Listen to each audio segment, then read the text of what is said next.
Assalamualaikum warahmatullahi wabarakatuh. Selamat pagi, selamat datang di video pembelajaran pada pagi hari ini. Nah, perkenalkan nama kakak Aning Nafisah dari Prodi Pendidikan IPA Universitas Jember. Pada kali ini kita akan belajar mengenai mata pelajaran IPA bab listrik statis. Baik, sebelum kita mulai, marilah kita berdoa pada pagi hari ini. Berdoa dapat dimulai. Berdoa dapat diakhiri. Baik, silahkan untuk absen secara mandiri lewat Google Form atau Google Classroom yang sudah disediakan oleh sekolah. Jika sudah, mari kita mulai pembelajaran pada pagi hari ini.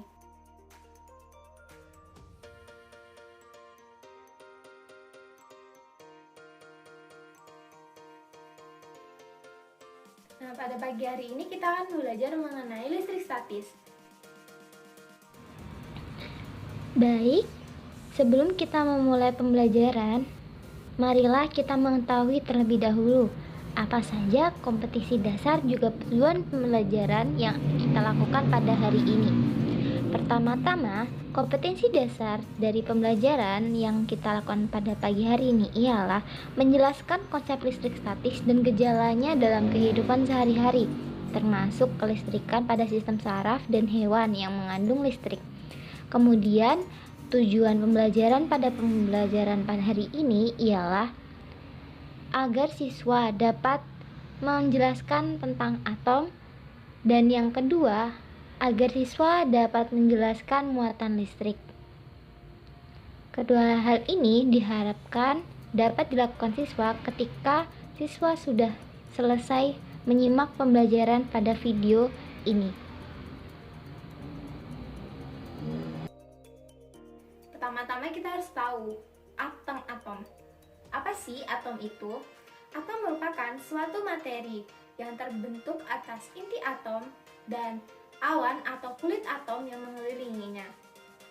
Atom ini terdiri atas 3 muatan, yakni muatan positif atau proton, lalu muatan negatif atau elektron, dan muatan netral atau neutron.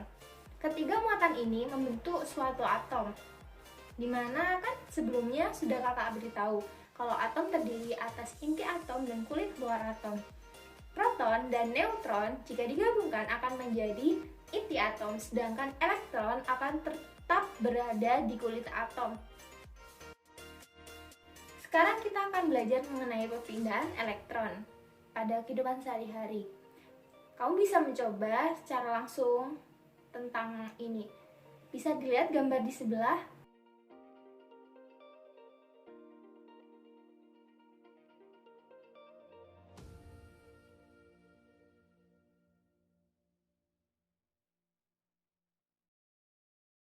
Gambar di sebelah adalah gambar penggaris yang digosokkan ke rambut, kemudian didekatkan ke sobekan kertas.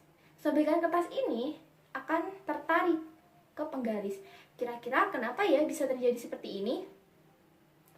Hal ini dapat terjadi karena adanya perpindahan elektron dari rambut menuju penggaris, di mana perpindahan ini menyebabkan penggaris dan rambut yang pada awalnya bermuatan netral akan berubah, di mana rambut ketika digosok, elektron dari rambut akan berpindah ke penggaris. Mana pada rambut digosokkan dengan penggaris, elektron dari rambut akan berpindah menuju penggaris, sehingga muatan dari rambut akan berubah menjadi positif, sedangkan muatan pada penggaris akan berubah menjadi negatif.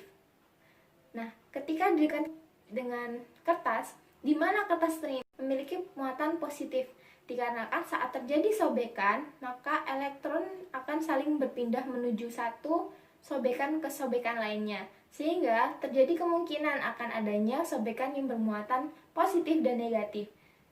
Nah, kertas yang tertarik inilah kertas yang memiliki muatan negatif. Nah, kertas yang tertarik inilah merupakan kertas yang memiliki muatan positif.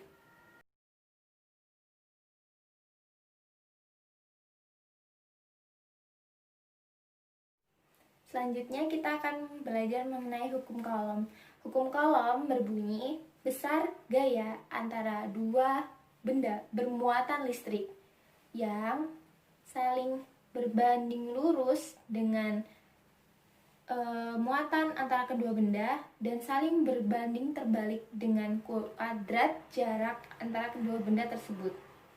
Hukum Coulomb ini sederhananya ketika ada dua buah muatan, positif dan negatif, atau positif dengan positif, atau negatif dan negatif yang saling tarik-menarik atau tolak-menolak. Benda positif dan benda negatif akan saling tarik-menarik jika didekatkan.